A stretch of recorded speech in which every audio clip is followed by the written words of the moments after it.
Hello students, आप सभी का हमारे यूट्यूब चैनल लर्निंग यूनिवर्स में बहुत बहुत स्वागत है।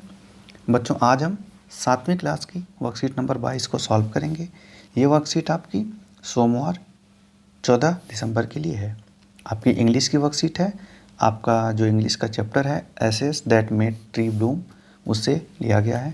तो इस चैप्टर को हम पढ़ेंगे। अब इसको हम स्टार्ट करते हैं।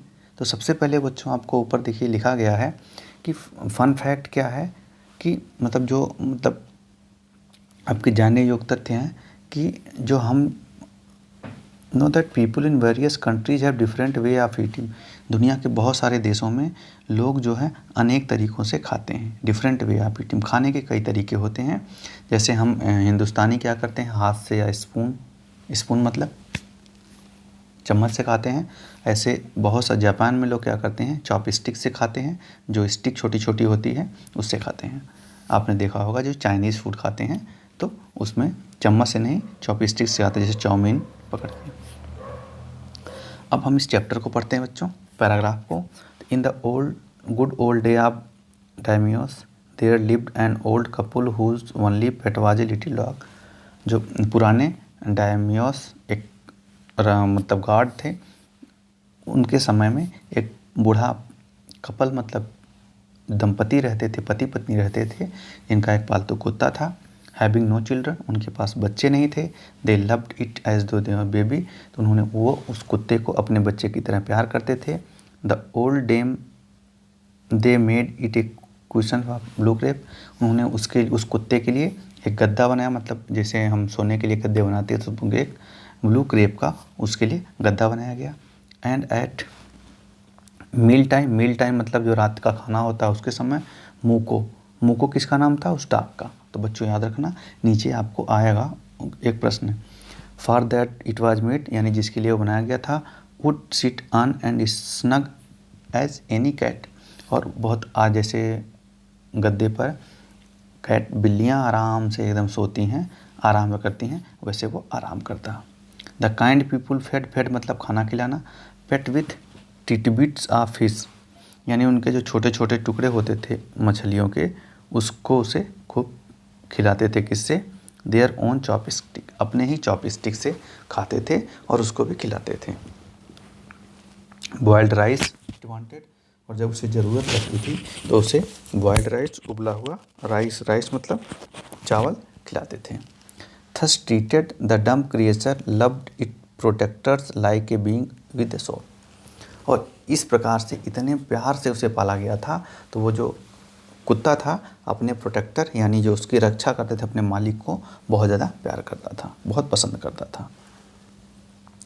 The old man being a rice farmer, वह एक राइस फार्मर यानी धान की खेती करने वाला व्यक्ति था। वेंट डेली विद हो एंड स्पेड, हो मतलब कुदाल, स्पेड मतलब फावड़ा, तो कुदाल या फावड़ा लेकर के रोज़ अपने खेत में जाता था। फील्ड मतलब खेत। Working hard from morning until O Tento Sama, तो ओ टेंटो सामा मतलब जब शाम ढल जाती है, तो वो जब तक सुबह से लेकर जब तक शाम ना ढल जाए तब तक वो अपने खेत में काम करते थे। Had gone down behind the hills, और हिल मतलब पहाड़ी के पीछे जाते थे, वहीं पे अपनी फील्ड में काम करते थे। और गो डाउन बिहाइंड द हिल, यानी जब तक सूरज जो है उस पहाड़ी के नीचे नहीं चला जाता था, यानी शाम नहीं हो जाती थी। Every day the dog followed him, per day वो जो कुत्ता था उनको फॉलो करता था। वंस हार्बिंग व वाइट हेरोन, हेरोन मतलब बगुला, that walked into the footstep of the old man to pick up the warmth, और उसने एक बार एक जो वाइट हेरोन था यानी एक सफ़ेद बगुला था, जो उनके फुट स्टेप मतलब जो वृद्ध व्यक्ति था उसके पीछे पीछे आ रहा था।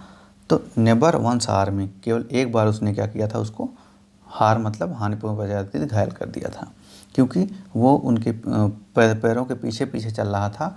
किस लिए, कि वो वार्म मतलब कीड़ों को खा सके। For the old fellow was patient and kind to everything, और जो बूढ़ा व्यक्ति था बहुत ही धैर्यवान और बहुत ही दयालु था। Often turned up the short on purpose to keep the food to earth, और कभी कभी वो शॉर्ट मतलब होता है जो घास फूस होती है, तो घास फूस को वो क्या करता था, टर्न ऑन पलट देता था, ताकि क्या करे, उससे वर्ड्स को खाना मिल जाए। जब आपको पता है घास ओस के अंदर जो होते हैं बहुत कीड़े मकोड़े होते हैं, तो जब वो उसको पलट देता था तो कीड़े मकोड़े बाहर आ जाते थे और जो पक्षी होते थे उनको पकड़ के खा जाते थे। तो ऐसा वो बुढ़ा व्यक्ति करता था। अब बच्चों देखिए आपको क्या करना है, कुछ यहाँ पे देखिए 1 2 3 कुछ लिखा गया है और उसको सामने पिक्चर दी गई, उससे मैच करना है। तो क्या है, match the following word meaning with their corresponding picture. यहाँ पे वर्ड और उनकी मीनिंग दी गई है और करस्पॉन्डिंग पिक्चर दिया गया है। तो डायामियोस यानी भगवान का नाम है, तो ये देखिए यहाँ पे गॉड का चित्र दिया गया है, ये हो गया। Hop spade a long handle garden tool यानी फावड़ा यहाँ दिया गया है। O Tentosama another name of sun यानी सूरज का दूसरा नाम, ये देखिए सूरज का चित्र है, तो ये हो गया। आप समझ गए, जापान में ओ टेंटोसामा जो दिया गया है चैप्टर के हिसाब से सूरज को बोला जाता था। अब read the passage and answer the following question. अब आपको पैराग्राफ पढ़ना है और क्या करना है, एक आंसर देना है। तो क्या है, who did the couple old couple love, वो जो बूढ़ा दंपति थे, पति पत्नी थे, वो किसको प्यार करते थे, कैट नहीं, dog yes, sheep no, children no, उनके बच्चे थे नहीं, तो आपका उत्तर हो जाएगा B. They made it a cushion, उसके लिए क्या बनाए, गद्दा, किसके लिए, yellow crepe no, green crepe no, red नहीं, ब्लू क्रेप। आप देखिए यहाँ पे ब्लू क्रेप का उसको के लिए क्या बनाया गया था, तो यहाँ ब्लू क्रेप हो गया। आपका जो थर्ड है क्या है, what was the name of the pet, pet का नाम क्या था, Toto no, Miko no, Tento no, Muko. तो प्यारे बच्चों आपकी ये 7th क्लास की आज की इंग्लिश की वर्कशीट हो गई। बहुत ही इंटरेस्टिंग है, आप इसे पढ़िए और जो चीज़ें ना समझ में आए उसकी वर्ड मीनिंग जो हमने बताई उसे नोट कर लीजिए, इसे दोबारा भी देख लीजिए और इसके क्वेश्चंस को मिलान करके और जो सही ऑप्शन है उनको चूज़ करके अपने विषय अध्यापक जो सब्जेक्ट टीचर्स हैं उनसे चेक कराइए। वीडियो देखने के लिए आप सभी का बहुत बहुत धन्यवाद।